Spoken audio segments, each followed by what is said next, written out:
Halo sahabat sekalian, ketemu lagi di channel PLTS Sederhana. Gimana kabar sahabat semua? Semoga tetap dalam keadaan baik dan sehat selalu.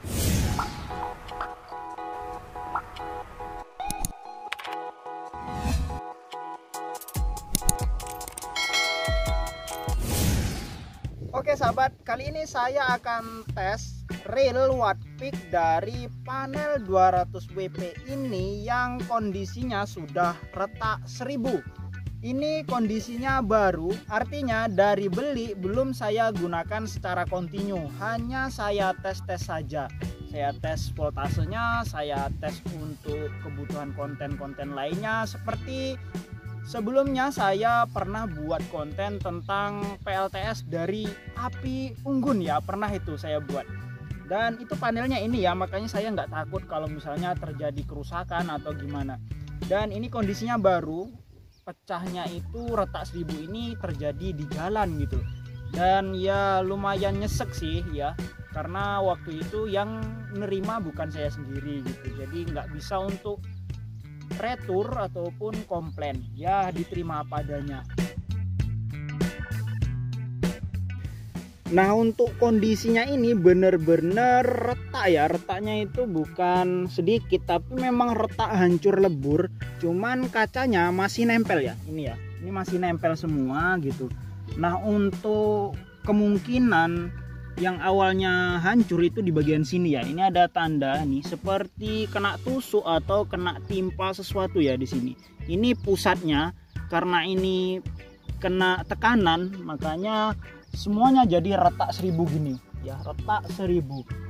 Nah untuk voltasenya sewaktu saya tes itu masih optimal ya, tegangan terbukanya masih di atas 20 volt, dan untuk VMP nya ataupun tegangan setelah ada beban itu masih di sekitaran 18 volt, itu masih optimal ya. Cuman saya belum pernah tes wattnya secara langsung ya, dapatnya itu maksimal di berapa gitu. Dan di kesempatan kali ini saya akan coba tes ya, meskipun keadaannya dari pagi tadi saya tunggu untuk panas terik itu nggak ada ya, hanya panas-panas cerah berawan. Saya akan cari waktu yang benar-benar terik untuk saya record di video ini sebagai bukti berapa hasil sebenarnya dari watt peak panel surya ini. Untuk spesifikasinya, nah jadi panel surya ini mereknya ini ya, bisa dibaca sendiri ya, saya nggak nyebut. Dan tipenya itu monokristalin. Kemudian maksimal powernya itu di 200 watt peak ya. Ini untuk arusnya dari panel surya ini yaitu ya arus maksimal ya, IMP-nya itu sekitar 10,96 ampere. Untuk tegangan terbukanya di 21,8, kemudian untuk tegangan VMP-nya di 18,24 ya. Ini bener-bener baru ya, baru banget. Cuman memang ya karena tadi sudah berdebu, sempat saya bersihkan juga ini. Tapi ya karena hancur kacanya ini, saya rasa memang untuk hasilnya kurang optimal ya. Mungkin ada sekitar separuh, sudah lumayan lah, jadi 100 watt peak mungkin sudah lumayan ya. Berarti kalau dari 10 ampere dapat 6 atau 7 ampere itu dari panelnya ya, itu sudah lumayan banget. Nah ini untuk panelnya yang ini ya, yang dua ini ukurannya sama banget dengan yang pecah ini. Makanya ya ukurannya ini untuk mounting railnya ini khusus untuk 3 panel sebenarnya. Cuman karena sudah retak ya nggak jadi, hanya 2 saja. Kenapa nggak digabung sama yang itu ukurannya kelebaran ya, jadi nggak muat untuk saya letakkan di sini. Jadi harus dibuatkan tempat sendiri, dan ini ya nganggur untuk 1 holder lagi, 1 ukuran panel lagi ya. Mau gimana ya, kadang rezeki itu emang nggak disangka-sangka ya, kadang hilang begitu saja tanpa kita minta ya, disyukuri. Oke langsung kita tes gimana dengan wattnya ya. Oke sahabat, sebelum lanjut jangan lupa untuk di like dulu videonya agar saya terus bersemangat untuk membuat video-video terbaru tentang seputar PLTS. Nah sekarang saya cabut dulu kabel-kabel yang ada di panel surya ini. Ini untuk yang 200 WP seri 2 400 ya. Kemudian yang di sana lagi. Dan ini untuk panel surya yang 200 WP. Oke, yang ini juga sudah saya lepas semua. Kemudian untuk kabel-kabelnya ini akan saya pasang di panel yang pecah ini ya, yang retak 1000 nih. Oke sahabat, untuk kabelnya sudah saya letakkan di situ ya. Dan untuk kabel yang itu, untuk panel yang itu saya lepas semua. Kemudian saya hanya menggunakan panel yang retak 1000 ini untuk mengecas baterai saya, dan saya akan tancapkan MC4 nya.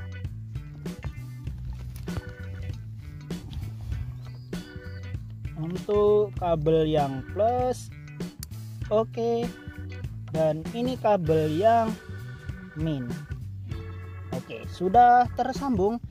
Dan selanjutnya kita cek di dekat MPPT nya ataupun di dekat multimeternya. Oke sahabat, berhubung ini sudah ada detail angka-angkanya, ini akan saya reset sebentar ya. Ini hasil watt hours-nya sudah saya reset. Kemudian untuk hasil AH-nya juga akan saya reset. Kemudian untuk waktunya juga akan saya reset. Setelah ini saya reset, baru MCB dari panel surya 200 WP yang keadaannya retak tadi saya nyalakan. Oke. Ini untuk MCB dari panel surya yang tadi ya, yang 200 WP tadi saya naikkan. Kemudian dicek untuk di MPPT-nya. Kita tunggu sebentar.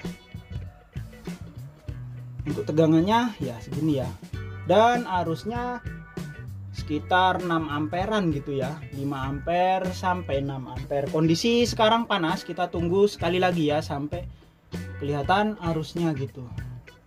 Ini tegangannya ya 16 volt, dan arusnya itu 5,6 5,7. Untuk yang masuk ke wattmeter ini terbaca ya 68, 69, 71, ya 74, 78. Ya, kurang lebih segitu ya. Untuk keadaan di luar sekarang lumayan cerah. Arusnya itu ya 5 ampere lebih yang jelas.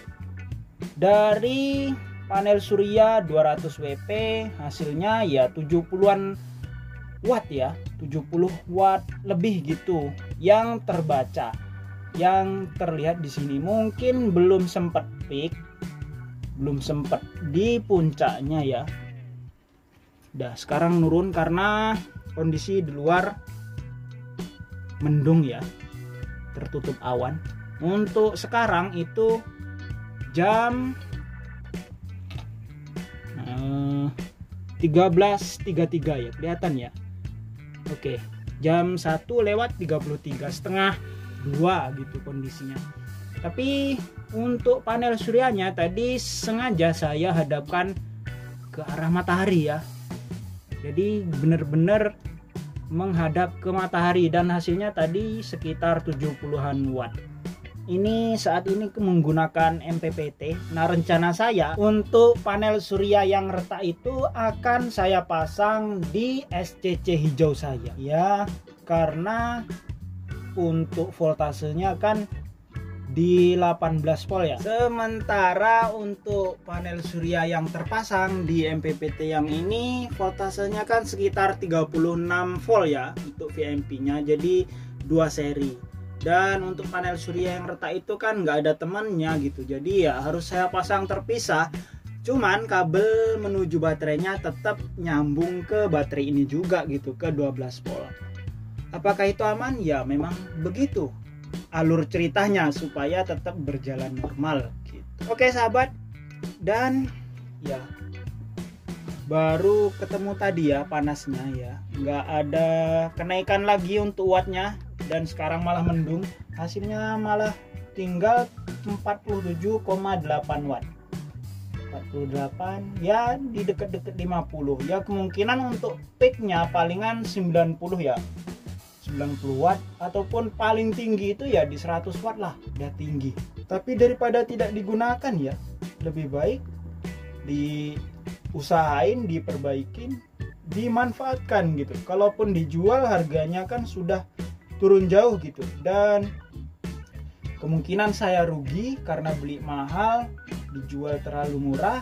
Kemudian juga yang membelinya akan merasa rugi juga, karena jika dibeli mahal akan rugi, dibeli murah saya yang rugi. Begitulah kiranya. Oke sahabat, jadi begitu hasil dari pengujian real watt panel surya yang retak 1000 ini. Ya karena sudah retak 1000 makanya hasilnya tidak semaksimal yang benar-benar utuh ya, yang masih selnya tuh utuh, keadaannya utuh semua. Hasilnya memang jauh drop, tapi ya daripada tidak digunakan, sebenarnya lebih baik dimanfaatkan.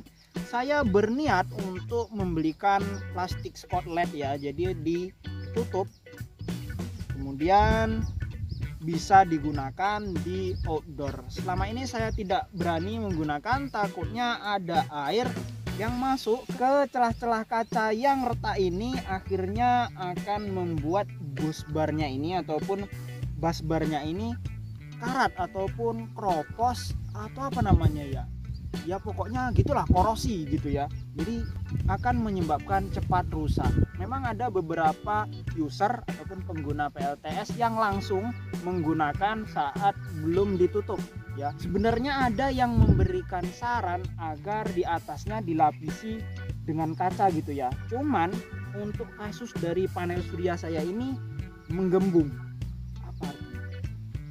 Agak nonjol ke depan gitu ya, gembung ya. Jadi kalau dilihat dari sisi sini itu agak nonjol, bagian tengahnya ini menggembung.